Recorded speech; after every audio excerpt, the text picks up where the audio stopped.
Praise the lord. Good morning. ప్రభువైన యేసుక్రీస్తు శుభనామంలో మీ అందరికీ వందనములు. ఈరోజు యేసయ్య సిలువలో పలికినటువంటి 3వ మాటను ధ్యానిద్దాము. అంతకంటే ముందుగా చిన్న ప్రార్థన చేసుకుందామా. పరిశుద్ధుడైన తండ్రి, ఉదయకాల సమయంలో మీకు వందనాలు చెల్లిస్తున్నాము. సిలువలో మీరు పలికినటువంటి విలువైన మాటలు మేము ధ్యానిస్తుంటుండగా మేము నేర్చుకోవాల్సినటువంటి విషయాలు, మేము తెలుసుకోవాల్సిన సత్యాలు మాకు తెలియచేయండి.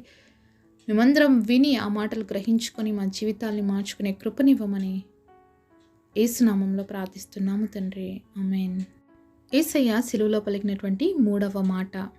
యోహాను సువార్త 19వ అధ్యాయము 26-27 వచనాలు. యేసు తన తల్లియు తాను ప్రేమించిన శిష్యుడును దగ్గర నిల్చుండుట చూచి, అమ్మా, ఇదిగో నీ కుమారుడు అని తన తల్లితో చెప్పెను. తర్వాత శిష్యుని చూచి, ఇదిగో నీ తల్లి అని చెప్పెను. John chapter 19 verse 26 and 27. When Jesus therefore saw his mother and the disciple standing by, whom he loved, he saith unto his mother, Woman, behold thy son. Then saith he to the disciple, Behold thy mother. ఎంత అద్భుతమైన మాట కదండి. మరి యేసు ప్రభు యొక్క తల్లితో చెప్తున్నటువంటి సందర్భాన్ని మనం చూస్తూ ఉన్నాం. నిజంగా ఎంత భయంకరమైన బాధను అనుభవిస్తున్నాడంటే యేసయ్య కల్వరి సిలువలో కనీసం ఊపిరి తీసుకోవడానికి కూడా శక్తి లేదనమాట. అంత భయంకరంగా హింసించబడి ఉన్నాడు. ఒక్కొక్క మాట పలకడానికి ఆయన ఎంత పెయిన్ఫుల్గా ఒక్కొక్క మాట ఆయన నోట్లో నుంచి వచ్చిందో, ఎంత బాధ అనుభవిస్తున్నాడో. మరి ఆ బాధలో కూడా ఆయన మర్చిపోయినటువంటి వ్యక్తి ఎవరంటే తన తల్లి. మరి ఈ యొక్క మాటల నుంచి మనం చాలా విషయాలు నేర్చుకోవాల్సిన వారుగా ఉన్నామండి. యేసు ప్రభు భూలోకంలో చేసింది కేవలము 3.5 సంవత్సరాలు మాత్రమే సేవ. మిగతా 30 సంవత్సరాలు కూడా ఆయన ఎన్నో పనులు చేశాడు. అయితే అవన్నీ కూడా బైబిల్లో రాయబడలేదు. కానీ ఆయన ఎంతో దాగి ఉన్నాడు. తల్లిదండ్రులకు సహాయం చేసినట్లుగా చూస్తాం. ఆయన 30 ఏటనే బయటికి వచ్చాడు పరిచర్య చేయడానికి. ఆయన 3.5 సంవత్సరాలు చేసినటువంటి ఆ పరిచర్యని ఇప్పటి వరకు కూడా మనం చూస్తున్నాం. అంత ఫలభరితమైనటువంటి పరిచర్య. అయితే ఆయన ఎంత రెస్పాన్సిబిలిటీగా ఉన్నాడు అనే విషయం మనకు బాగా అర్థమవుతుంది. తన తల్లి విషయంలో మరి చెప్తూ ఉన్నాడు, అమ్మా, ఇదిగో నీ కుమారుడు. ఎవరైతే యేసు ప్రభుని ఎక్కువగా ప్రేమించిన శిష్యుడు ఉన్నాడో ఆ శిష్యునికి తన తల్లిని అప్పగిస్తూ ఉన్నట్లుగా చూస్తున్నాము.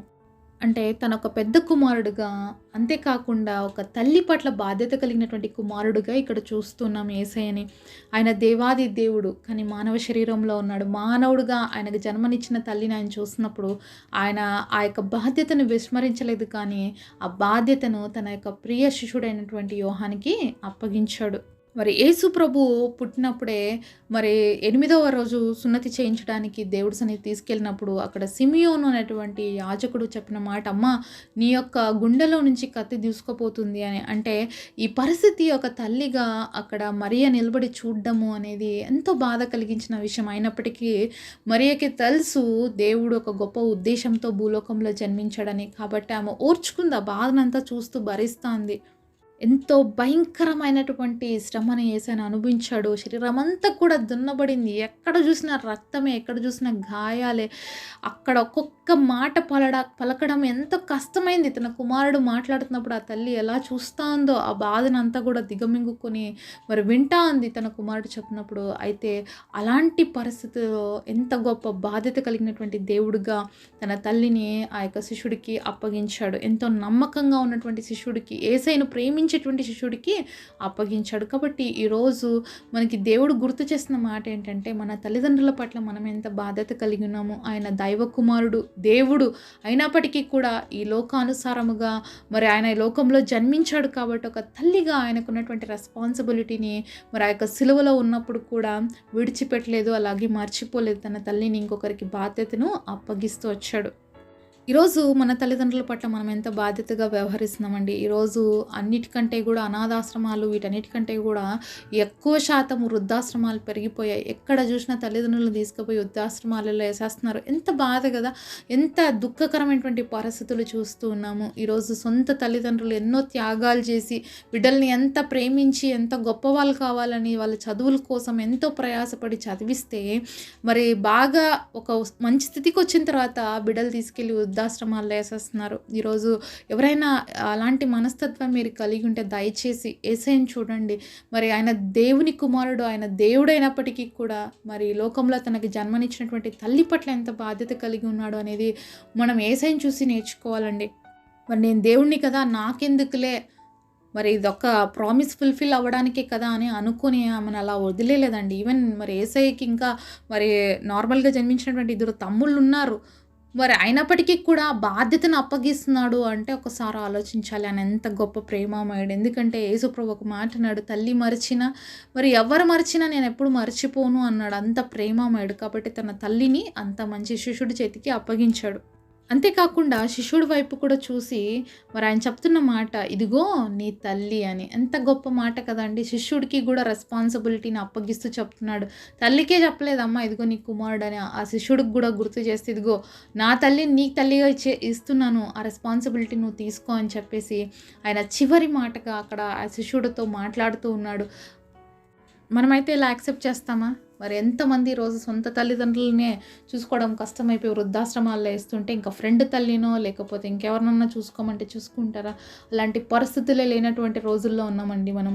అయితే మరి ఇక్కడ యోహాను యేసయ్యను ఎంతగానో ప్రేమించినటువంటి వ్యక్తి, చాలా ప్రియమైనటువంటి మరి దేవుడికి చాలా ఇష్టమైనటువంటి వ్యక్తి, దేవుని చాలా ప్రేమించేటువంటి వ్యక్తి. కాబట్టి దేవుడు ఆ శిష్యుడికి వాళ్ళ తల్లి యొక్క బాధ్యత అప్పగించాడు. అంతేకాకుండా నీ తల్లి అని చెప్పేసి మరి యోహాన్కి కూడా చెప్తూ ఉన్నాడు. యేసయ్య అంత పెయిన్ని సహిస్తూ ఎంత బాధాకరమైన పరిస్థితిలో ఉన్నాడంటే, ఎంత వేదనతో ఉన్నాడంటే ఆ సమయంలో. అయినప్పటికీ కూడా తల్లిని మర్చిపోకుండా అంత ఇదిగా మరి దృష్టించి ఆ తల్లికి జరగవలసినటువంటి న్యాయాన్ని చేశాడో ఆలోచిస్తేనే మనం ఊహలకు కూడా అందరండి. దేవుడి యొక్క ప్రేమ ఎంత గొప్పది, ఆయనకున్న బాధ్యత ఎంత గొప్పది. బాధ్యతగా ఉండమని దేవుడు మనకు చెప్తున్నాడు. ఆయన భరిస్తూ సహిస్తూ శ్రమ గుండా వెళ్తూ కూడా తన తల్లిని మర్చిపోలేదు. ఈరోజు అన్నీ హ్యాపీగా అన్ని విషయాలు సేఫ్గా ఉండి అంతా నీకు బాగుండి ఆ తల్లి వల్ల ఆ తండ్రి వల్ల నువ్వు మేలు అనుభవించి కూడా వాళ్ళకి కీడు చేస్తున్నామంటే మనం ఎంత దుర్మార్గులుగా ఉన్నామనేది మనం ఆలోచించాలి. ప్రతి గుడ్ ఫ్రైడే అప్పుడు మనం వింటూనే ఉంటాం ఈ మాటలు. ప్రతిసారి ఈ గుడ్ ఫ్రైడే ఆ టైంలో ఈ మాటలు మనకు చెప్తూనే ఉంటారు. ఏం నేర్చుకుంటున్నామండి? సంవత్సరాలుగా గడిచిపోతున్నాయి. గుడ్ ఫ్రైడేలలో ఎన్నో వెళ్ళిపోయినాయి. ఎన్నోసార్లు వింటున్నాం దేవుడి యొక్క సిలువలో పలికినటువంటి మాటలు. మరి ఆ త్యాగం కానీ, ఆ బాధ కానీ, ఆ వేదన కానీ ఏమైనా కొంచెమన్నా ఎక్కడన్నా మనకు తాకుతుందా? దేవుడి కుమారుడే ఇంత బాధ్యత మరి వహించి తన తల్లిని ఇంకొకరికి అప్పగిస్తే ఈరోజు మనం ఏం చేస్తాం మన తల్లిదండ్రుల పట్ల? ఇంకా తల్లిదండ్రులు నడుస్తుండగానే మరి హ్యాపీగా తిరుగుతుండగానే వాళ్ళతో మాట్లాడే పరిస్థితిలో ఉన్నామా? ఎప్పుడైనా ప్రేమగా పలకరించారా అమ్మా నాన్నని? తిన్నారా అని అడిగారా? ఆరోగ్యం బాగుందా అని మాట్లాడిచ్చారా ఎప్పుడైనా? ఈ హృదయం ఉందా మనలో?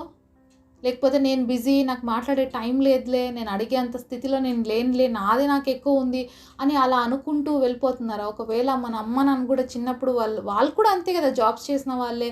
వాళ్ళు కూడా బిజీ లైఫ్లో ఉండే మనల్ని పెంచినారు. అట్లాంటప్పుడు వాళ్ళు కూడా మనలాగే అనుకుని ఉంటే మనం ఇంత స్థితికి వచ్చేవాళ్ళమా? రాలేం కదా. కాబట్టి ఎప్పుడైనా కూడా మనము దేవుడు మనకు ఒక మాట ఇచ్చాడు, దేవుడు ఒకటి చేస్తున్నాడు అంటే అది చాలా గొప్ప కార్యం అండి. దేవుడు సిలువలో అంత వేదన సహిస్తూ కూడా తల్లి బాధ్యతను అప్పగించాడంటే దానికి చాలా ఇంపార్టెన్స్ ఇచ్చాడు. అందుకనే దేవుడు అన్నాడు, నీ తల్లిని తండ్రిని సన్మానించుము అని. ఈరోజు మన తల్లిదండ్రులు సన్మానించేవారుగా ఉన్నామా? వాళ్ళని ప్రేమించేవారుగా ఉన్నామా మనము? ఒకవేళ మనం అలా లేకపోతే దయచేసి ఈరోజు మనం అలవర్చుకుందామండి. దేవుడే అది మనకి చూపించాడు. దేవుడే అది చేయమని మనకు చెప్తున్నప్పుడు మనం నిర్లక్ష్యంగా ఉంటే అది పాపం అవుతుంది. కాబట్టి దయచేసి మనకి ఇవ్వబడినటువంటి బాధ్యత మన తల్లిదండ్రుల పట్ల కావచ్చు, మన బిడ్డల పట్ల కావచ్చు, దేవుడు మనకు ఒక రెస్పాన్సిబిలిటీని ఇచ్చాడు. కాబట్టి మనం కూడా యేసయ్య ఎంత రెస్పాన్సిబిలిటీగా ఫీల్ అయ్యి తన తల్లి బాధ్యతను తన శిష్యునికి అప్పగిస్తూ చెప్పాడో అలాగే మనం కూడా బాధ్యత కలిగినటువంటి దేవుని బిడ్డలుగా పరిశుద్ధాత్మ దేవుని చేతికి మన తల్లిదండ్రులు కావచ్చు, మన బిడ్డలని అప్పగించాలి. ప్రార్థన ద్వారా వాళ్ళకి మనం కంచె వేసుకోవాలి. దేవుడి సన్నిధి ప్రకాశత అలాగే దేవుని యొక్క సాన్నిధ్యము వాళ్ళ చుట్టూ ఉండాలని మనం నిరంతరం ప్రార్థన చేసే వ్యక్తులుగా ఉండాలి. అలాగే మంచి బిహేవియర్ని కలిగి ఉండి మన పెద్దవాళ్ళతో మనము ప్రవర్తించాలి. అదే మన పిల్లలకి మనం నేర్పించేటువంటి గొప్ప మాదిరి. కాబట్టి ఆ విధంగా మాదిరివంతమైనటువంటి జీవితాలు జీవించడానికి యేసయ్య మనందరికీ సహాయం చేయను గాక. పరిశుద్ధుడైన తండ్రి, మీరు మాతో మాట్లాడిన ప్రతి మాట కొరకే వందనాలయ్యా. అయ్యా, మీరు ఎంత బాధ్యతగా ఎంత రెస్పాన్సిబిలిటీగా ఉన్నారో అది మాకు గుర్తు చేస్తూ వచ్చారయ్యా. మేము కూడా మా తల్లిదండ్రుల పట్ల మా యొక్క బిడ్డల పట్ల అలా రెస్పాన్సిబిలిటీగా ఉండడానికి మా అందరికీ మంచి మనసును దైవికంగా జీవించే శక్తిని ఆత్మీయతను మా అందరికి కూడా దయచేయమని, మాటలు వింటున్న ప్రతి ఒక్క బిడ్డ జీవితంలో నీ కార్యాలు జరిగించమని యేసు నామములో ప్రార్థిస్తున్నాము తండ్రి. ఆమెన్.